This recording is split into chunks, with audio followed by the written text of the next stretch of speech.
आमच्या हाकेला होऊ देऊन इथं आलेला आहात. खरं तर आपल्या सगळ्याला ज्ञात आहे, लोकसभेची निवडणूक घोषित झालेली आहे, आचारसंहिता लागू झालेली आहे आणि सर्व राजकीय पक्षांच्या हालचालींना वेग बी आलेला आहे. पण हे सगळं घडत असताना या सगळ्यामध्ये रिवण पक्ष कुठं आहे हे आधी आम्हाला शोधून सापडेना.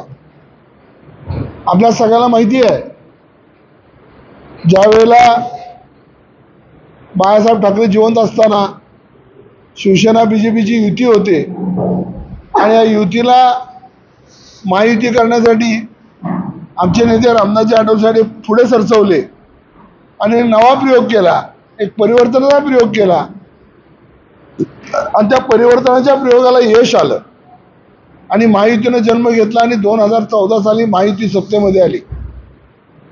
2014ला महायुती सत्तेमध्ये आल्यानंतर आम्हाला निश्चितच अपेक्षा होती की आमच्या नेत्याने केलेला त्याग, आमच्या नेत्याने केलेले कष्ट आणि दलित चळवळीतल्या प्रत्येक कार्यकर्त्यानं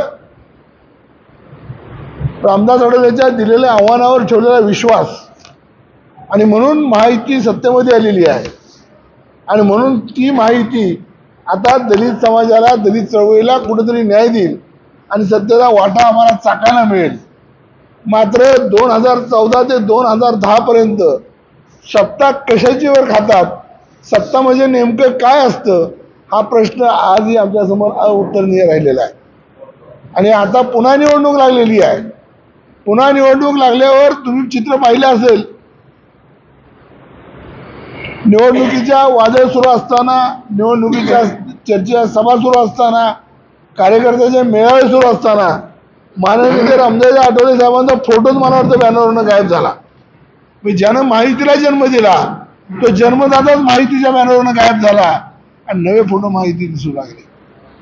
त्यानंतर आपल्या सगळ्यांना आताही गांधी मैदानावर झालेल्या सभेमध्ये आपण याचा उल्लेख केला आणि हा उल्लेख करून सांगितलं की रामदास आठवले जनक आहे, त्याचा फोटो लागला पाहिजे. मात्र त्यावेळेला खाडाखोड झाली आणि कुठेतरी आठवले साहेबांचा फोटो दाखवायचा म्हणून दाखवला आणि सगळं घडत आतापर्यंत आपण इथे या स्टेजला आलोय. पण या स्टेजला आल्यानंतर आम्ही फक्त गेल्या फनच्या हॉटेलच्या मीटिंगमध्ये एवढाच प्रश्न विचारला की गेल्या 5 वर्षाच्या सत्तेमध्ये तुम्ही आम्हाला काय दिलं, किंवा 10 वर्ष आम्ही तुमच्यासोबत आहोत.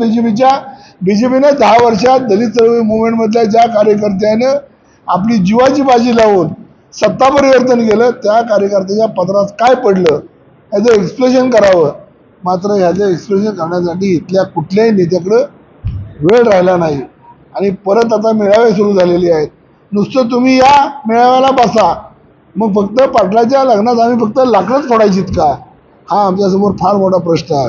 आणि आता त्या मेळाव्याचे काही पोस्टर पाहिले, म्हणजे इतकं घडल्यावर सुद्धा जर तुम्ही परत त्याच चुका करणार असाल, पुन्हा आठवले साहेबांचा अवमान करणार असाल, पोस्टरवरून आठवले साहेबांना गायब करणार असाल आणि जर टाकलंच तर प्रोटोकॉलच्या बाहेर जाऊन फोटो टाकणार असाल, केंद्रीय मंत्री आहे, राष्ट्रीय अध्यक्ष आहे, फोटो कुठल्या रँकला आला पाहिजे, त्यांचा फोटो कुठे दिसला पाहिजे आणि कुठं तो लावला गेला पाहिजे, ह्याची जर त्यांच्या मेंदूवर जर अक्कल नसेल तर मग आमच्यासारख्या कार्यकर्त्यांना काय म्हणायचं हा प्रश्न पडलेला आहे.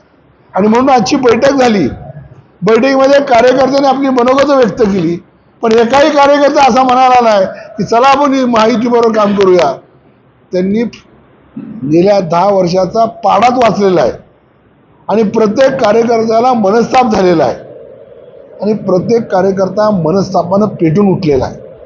म्हणून आता प्रत्येकाने एकच सांगितलेलं आहे, सन्मान नसेल, गृहीत धरून काम चालू असेल तर आम्ही ग्रामाला गृहीत धरू नका, आम्ही तुमच्यासोबत यायचं का नाही त्याचा अजून विचार झालेला नाही.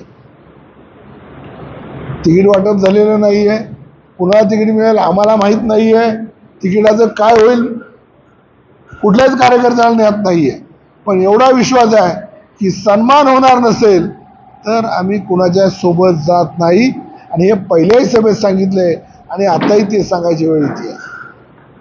DVDच्या बैठकीला काय झालं, गेलेल्या यादीतनं नावं RPI पक्षाच्या कार्यकर्त्याची कमी कशी झाली त्याचं उत्तर दिलं नाही. आणि या सगळ्याचं उत्तर योग्य सापडत नाही. योग्य पद्धतीने त्याला निर्वाह होत नाही. योग्य पद्धतीने आमचा सन्मान होत नाही. योग्य पद्धतीने आठवले साहेबांचा सन्मानपूर्वक फोटो प्रोटोकॉल प्रमाणे पडत नाही. आणि फोटो पडत असताना कार्यकर्त्याचा सुद्धा जिल्ह्यात सन्मान होत नाही. तोपर्यंत एकाही कार्यकर्त्याची काम करण्याची मानसिकता नाही. त्यामुळे ही मानसिकता घडवायची असेल तर तुम्ही तात्काळ निर्णय घ्या, योग्य निर्णय घ्या. अजून उमेदवारी दिलेली नाही. आम्हाला तुमच्या सोबत काम करण्याची इच्छा आहे, कारण आमचा नेता तुमच्या सोबत आहे. आमचा नेता इतका शांत स्वभावाचा आहे की तो अजूनही भडकाव झालेला नाही. पण वादळापूर्वीची शांतता आहे याचा आम्हाला विश्वास आहे. आमचा नेता आक्रमक आहे. अन्याय किती सहन करावा याची मर्यादा त्याच्याकडे आहे. पण आठवले साहेबांची मर्यादा तोडू नका. आणि मर्यादा तोडली तर येणाऱ्या काळ तुम्हाला माफ करणार नाही. आम्हीच्याजवळ मतं नाही आहेत. आम्ही उभं राहिलो तर निवडूया नाही हे आम्हाला माहिती आहे. पण तुम्हाला माहिती आहे कालवणात मीठ टाकल्याशिवाय चव येत नाही. पण मिठा एवढी जरी आमची उपमा धरली तर आमच्याशिवाय तुमचं जेवण अपूर्ण आहे. त्यामुळे आमच्याला गृहीत धरून आमच्या नादाला लागून डवचायचं काम करू नका. आम्ही अजूनही शांत घेतलेलं आहे. लवकरात लवकर तुम्ही नीट निर्णय घ्या, प्रोटोकॉल सरळ करा. अन्यथा मग मात्र आम्हाला वेगळा विचार करावा लागेल. आणि वेगळा विचार करताना आठवलेसाहेबांची परवानगी घेऊन केला जाईल. आठवलेसाहेबांना 2 वेळा बोलवणं हे सगळं सांगितलं. आठवलेसाहेबांनी पुन्हा तेच सांगितले की त्यांच्याशी एकदा बोलून घ्या.